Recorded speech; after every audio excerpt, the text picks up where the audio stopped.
Shalom, Bapak Ibu yang dikasihi Tuhan Yesus. Saya percaya kita semua dalam keadaan sehat-sehat saja. Amin. Mari kita mau berdoa sebelum kita mulai Good News. Bapak, kami bersyukur malam hari ini atas anugerah-Mu yang besar. Kami boleh bertemu kembali dalam acara Good News. Urapi hamba-Mu yang membawa renungan dan urapi setiap kami yang mendengarnya. Dalam nama Yesus kami sudah berdoa dan ucap syukur. Haleluya. Amin. Bapak Ibu, malam hari ini saya mau berbicara dengan satu topik, kuat di tengah goncangan.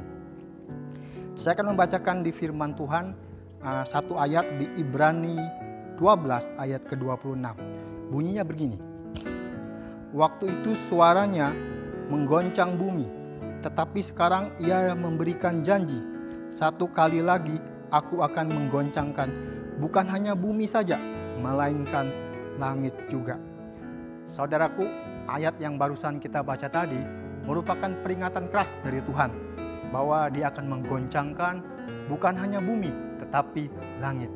Saudaraku, bukankah hari-hari ini kita melihat kegoncangan sedang terjadi di muka bumi ini? Kita lihat saudaraku, bencana bumi banyak terjadi di berbagai negara. Gempa bumi terjadi baru-baru ini di Haiti, saudaraku. Lumayan korbannya, ada ribuan yang meninggal dunia. Saudaraku, terus ada lagi saudaraku badai, taifun.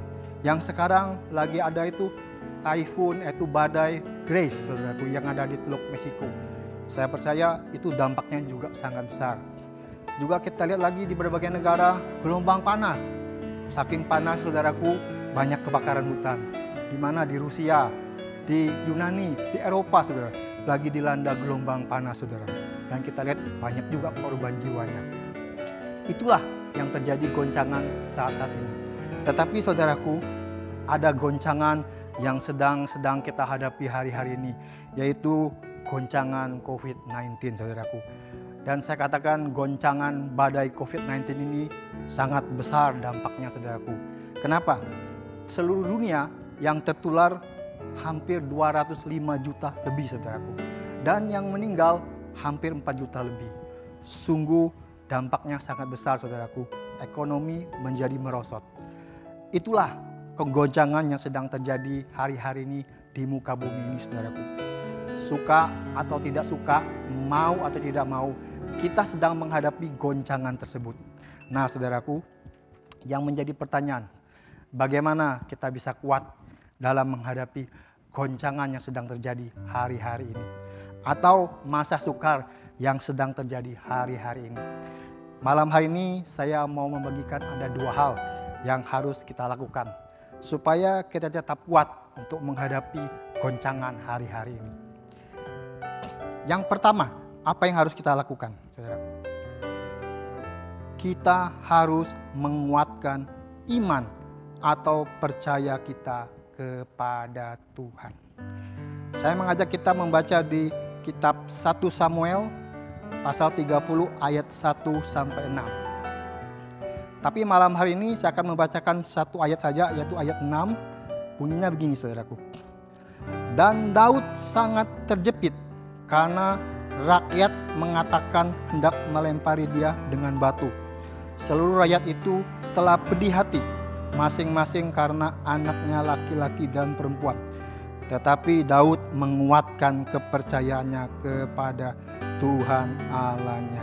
Amin saudaraku. Ayat ini menceritakan waktu itu Daud, dia melarikan diri dari kejaran Raja Saul. Daud mau dibunuh, dia melarikan diri ke negeri Filistin, tepatnya di daerah Siklak. Apa yang terjadi dengan Siklak saudara? Setelah Daud pulang berperang, dia mendapati Siklak dibakar musuh, yaitu oleh orang Amalek. Rakyat, anak, istrinya Daud, semuanya ditawan oleh musuh. Bukan hanya itu saudaraku, harta benda Daud, kambing, domba, semuanya dijarah oleh orang Amalek, yaitu musuhnya saudaraku. Inilah yang membuat Daud sangat terjepit saudaraku. Bukan hanya itu, tadi Alkitab berkata, rakyat yang bersama-sama dengan Daud saudaraku, hendak melempari dia dengan batu. Luar biasa saudaraku, keadaan Daud benar-benar terjepit. Ibaratnya Daud sudah jatuh ditimpa tangga saudaraku. Tapi kita mau belajar satu hal, apa yang dilakukan Daud, saudara, ketika dia sangat terjepit. Alkitab berkata, dikatakan, tetapi Daud menguatkan kepercayaannya kepada Tuhan Allahnya. Amin, saudaraku. Itu yang Daud lakukan. Kita mau belajar satu hal hari ini, tidak ada instan, saudara.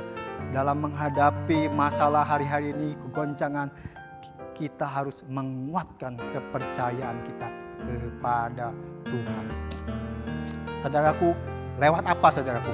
Saya percaya apa yang Daud alami saat itu mungkin sehari ini kita sedang alami.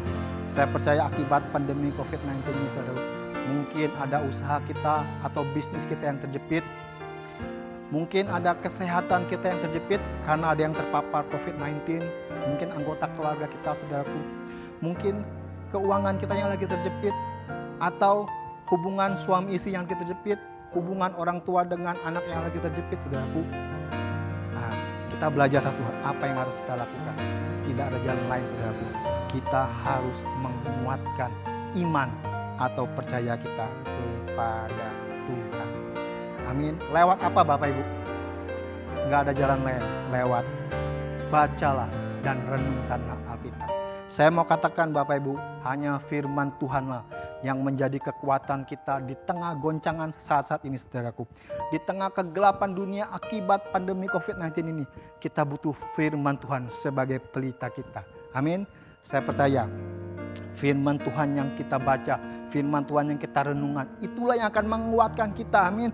Tak kala kita merasa takut, firman Tuhan berkata, jangan takut, aku menyertai kamu. Ketika kita sakit, firman Tuhan berkata, bilurku sudah menyembuhkanmu, jangan engkau khawatir. Ketika kita mengalami masalah keuangan, kesulitan, firman Tuhan berkata, akulah Jehovah Jireh, Allah yang mencukupkan engkau. Maka itu malam hari ini, saudara, saya mengajak setiap kita untuk kita setia membaca Alkitab, setia merenungkan Alkitab, merenungkan firman Tuhan. Karena hanya firman Tuhanlah akan menjadi kekuatan kita di tengah-tengah goncangan sekarang ini, saudaraku. Lewat apa lagi? Lewat doa, pujian, dan penyembahan. Saudaraku, banyaklah memuji, berdoa, dan menyembah kepada Tuhan. Amin. Karena saya tahu gini, ketika kita memuji, menyembah, dan berdoa kepada Tuhan, Tuhan yang akan berperang melawan setiap masalah kita. Amin. Kita belajar dari Paulus dan Silas, saudaraku. Ketika mereka dipenjara di kota Filipi, apa yang dilakukan Paulus dan Silas, saudara? Mereka tidak menyerah dengan keadaan, tetapi Alkitab berkata, tengah malam, Paulus dan Silas, mereka memutuskan untuk memuji dan menyembah Tuhan dan berdoa. Apa yang terjadi? Sungguh luar biasa, Bapak Ibu. Mujizat terjadi, gempa bumi terjadi, saudaraku. Sendi-sendi penjara bergoncang, dan belenggu yang membelenggu Saulus dan Silas terlepas. Itulah mujizat yang terjadi ketika kita memuji dan menyembah dan berdoa kepada Tuhan. Saya percaya ada mujizat yang terjadi, saudaraku. Amin. Saya percaya ada mujizat kesembuhan terjadi, ada mujizat pemulihan terjadi. Dan saya percaya ketika kita memuji dan menyembah Tuhan, kita akan melihat hal-hal yang supranatural akan terjadi dalam kehidupan Bapak dan Ibu. Mari, banyaklah kita memuji, menyembah, dan berdoa kepada Tuhan. Amin, Bapak Ibu. Itu yang pertama, kita harus menguatkan iman atau percaya kita kepada Tuhan. Yang kedua, apa yang harus kita lakukan? Berjalanlah dalam anugerah atau kasih karunia Tuhan. Saya akan baca di Roma 12 ayat 3 berbunyi begini. Berdasarkan kasih karunia yang dianugerahkan kepadaku, aku berkata kepada setiap orang di antara kamu, janganlah kamu memikirkan hal-hal yang lebih tinggi daripada yang patut kamu pikirkan. Tetapi hendaklah kamu berpikir begitu rupa, sehingga kamu menguasai diri menurut ukuran iman yang dikaruniakan Allah kepada kamu masing-masing. Amin. Saya baca di ayat A tadi berkata, berdasarkan kasih karunia yang dianugerahkan kepadaku. Amin, saudaraku. Saya percaya gini, saya katakan Rasul Paulus adalah Rasul kasih karunia. Setiap suratnya, saudaraku, dimulai dengan kasih karunia, saudara. Dan diakhiri juga dengan kasih karunia Tuhan menyertai kamu. Jadi kasih karunia yang berbicara kemampuan yang Tuhan berikan kepada kita.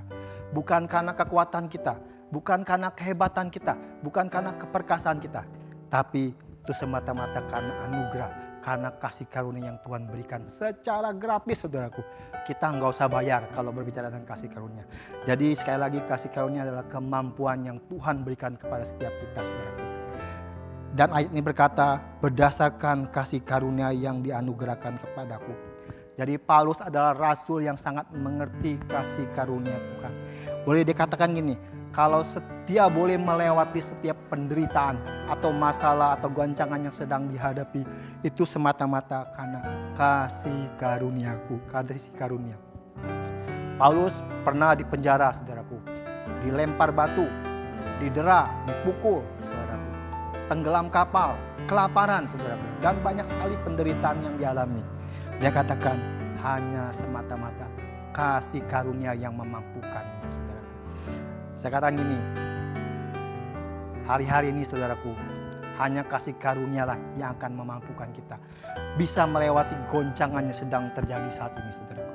Saya percaya tanpa anugerah Tuhan kita nggak mungkin sanggup. Nggak ada anak Tuhan yang sanggup, saudara. Kita butuh anugerahnya, saudaraku. Firman Tuhan di Yeremia 17 ayat 5 dan 7 berbunyi begini, saudaraku. Terkutuklah orang yang mengandalkan manusia, yang mengandalkan kekuatannya sendiri, dan yang hatinya menjauh daripada Tuhan. Ayat 7, diberkatilah orang yang mengandalkan Tuhan, yang menaruh harapannya pada Tuhan. Amin, saudaraku. Ayat ini mengingatkan kita, kalau kita mengandalkan kekuatan kita, mengandalkan apapun yang kita miliki, mungkin kekayaan kita, kesehatan kita, Alkitab jelas berkata, terkutuklah, saudaraku. Kita sudah melihat hari-hari ini banyak sekali orang-orang yang kaya yang mengandalkan kekayaannya, saudara, yang mengandalkan kehebatannya, mungkin kekuasaannya. Ternyata ketika mereka terpapar COVID-19, saudaraku, mereka juga harus meninggalkan dunia ini. Ternyata, saudaraku, ketika ada pandemi ini, uang tidak bisa menyelamatkan kita. Amin, saudaraku. Kita udah melihat kejadian itu, saudaraku. Dan ayat 13 ayat ini katakan bahwa terkutuk kalau kita mengandalkan manusia. Terkutuk kalau kita mengandalkan kekuatan apapun yang kita miliki. Tetapi ayat 7, good news, saudara. Diberkatilah orang yang mengandalkan Tuhan, yang menaruh harapannya kepada Tuhan. Saya percaya kalau kita mengandalkan kasih karunia Tuhan, apapun masalahnya, apapun goncangannya, bahkan yang ke depan kita tidak tahu. Tapi saya percaya ketika kita mengandalkan Tuhan, ketika kita mengandalkan anugerah kasih karunia Tuhan, kita pasti akan kuat. Kita akan pasti tetap, saudara, semangat. Apapun masalahnya, apapun pergumulan, apapun tantangannya kita hadapi ke depan, saudara. Saya percaya semata-mata karena anugerah Tuhanlah yang memampukan kita untuk melewati semuanya. Amin, Bapak Ibu. Mari kita mau berdoa.